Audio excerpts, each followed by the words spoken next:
Hey, how you guys doing? We're going to take the inverse Laplace transform with partial fraction expansion of this function right here. You might look at this and say, well, this denominator right here is pretty simple. It's already factored for us. There's no crazy terms.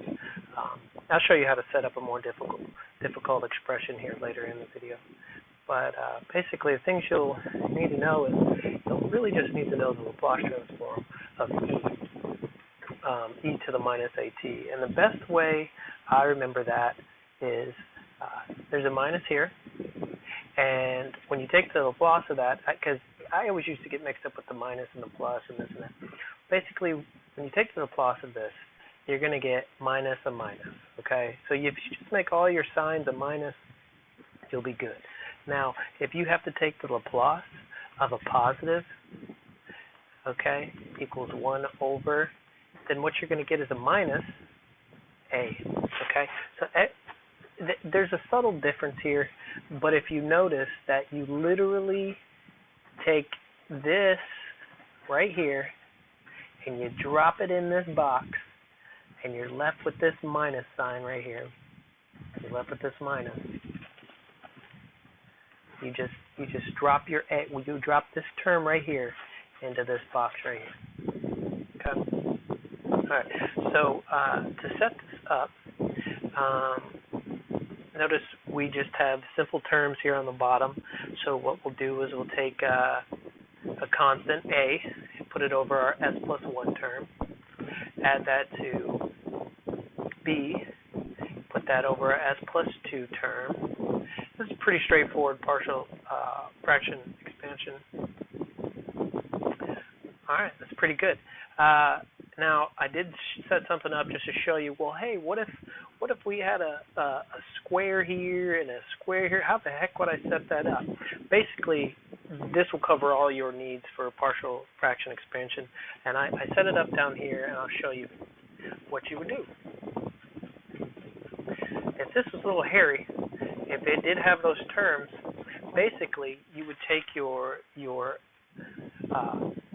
simple term, you just put it over your a right here, okay? You would take your squared term, right here, and you would put that like this. You would leave the first term as a s plus 2. Your second term would be s plus 2 squared, all over one coefficient here. And your very last one, you would take this guy and it's a quadratic equation, so you got to account for all the terms. So here's an s. I put my s here. You might be a little more familiar with x's maybe as your variable, but basically it's just your variable. So d times s plus e, you would set that a quadratic up like that. Okay. So let's go back up to this Laplace transform here, partial fractions. So what I'm going to do is basically you can multiply this whole thing over to here. Okay. So what I do when I get that is, let me erase these here because that is not there. All right. So multiply. What's going to happen to this term right here is this is going to drop out. What's going to happen to this term right here is this is going to drop out. And what's going to happen to this term right here is this is going to drop out. And I'll show you what I mean. So we have, what we're going to end up with is, we're left with this numerator, plus 26s plus 26 equals, so now remember we multiplied all these things over, and I told you that the things were going to drop out, s plus 2, s plus 3, okay? Maybe I'll switch up colors here, and I'll use this one. Now that's going to drop out, notice. So I got my b, and I got my s plus 1, and I got my s plus 3. And then lastly, run out a little bit of room, we're going to say c. All these things are going to, s plus 3 is going to drop out, s plus 1, s plus 3. Okay, let me scroll down just a little bit here. And I want to, all you do now is you let s cancel some things out. So then what you want to be left with is basically one unknown. So first, what I'm going to do is I'm going to let s equal negative 2. Notice if I put a negative 2 here and, I mixed something up here. S plus 1 and s plus, well, look what I did. S plus 2, that's s plus 2 right there. Okay. This term will drop out as well. This whole thing will drop out. So if I do that, what I'm going to be left with is, now all I'm doing is plugging this in to all my s's everywhere.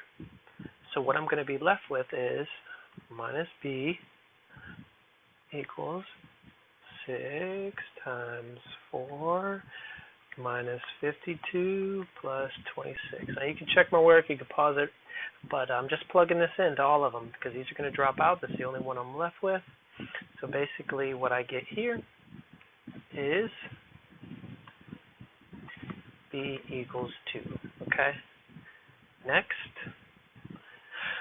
is for my c, I'll get c. Now I'm going to let s equal negative 3. What I get is 2c equals 54 minus 78 plus 26. And in the end, what I get is c equals 1. Okay. Lastly, I'm going to let s equal negative 1. And you might ask yourself, well, why can't I just pick a number and let everything equal 0? Well, basically, your s is a variable. Your s is a variable. It can be any number you want it to be. Just as on a graph, y equals mx plus b, x can be anything you want it to be. You can just pick a number and something's going to pop out on the other side. There are some limitations, but for this purpose here, you can let s equal anything you want to make these equal 0, just as in y equals mx plus b, you can make x equal anything you want. So here, what I'm end up with is a equals 6 minus 26 plus 26, and as you can see from this is my a is going to be 3. Well, what do I do from there? Basically, you take the inverse of this portion here. This is what you have. You just plug in your variables right here, plug in, and you take the inverse of all those because it's equivalent to this entire fraction. So what you get is the inverse Laplace of my a term, which is 3 over s plus 1, plus the inverse Laplace of 2 over s plus 2, plus the inverse Laplace of 1 over s plus 3. Okay, just make sure we got all those right. A is 3, B is 2, C is 1. Now remember the equation for e to the minus at. E to the minus at is 1 over s minus a. So when you do the inverse Laplace, obviously you just go backwards. So we're going to get an e term. Okay. So what I'll do is I'll look at this, and that is a plus sign. I want to make all my stuff minus. Just to make it easy, minus a minus 1, right? Minus a minus 2, just so I know where all my minuses go, because that's one of the tricky things with these Laplaces is minus signs. So this term is going to be 3 times e to the, take this bucket and put it right in this bucket here, minus 1t. Of course, you can leave that out. Plus 2 times e to the minus 2t plus e to the minus 3t. Okay, and do not forget u of t. U of t is just at the time it turns on. That's basically all it is. It's an on and off switch for this function. That's it. Well, that's it, guys. That's how to take the inverse Laplace of that function and that partial fraction expansion. I hope this helped. Remember, subscribe, like, send me some comments. Thanks a lot.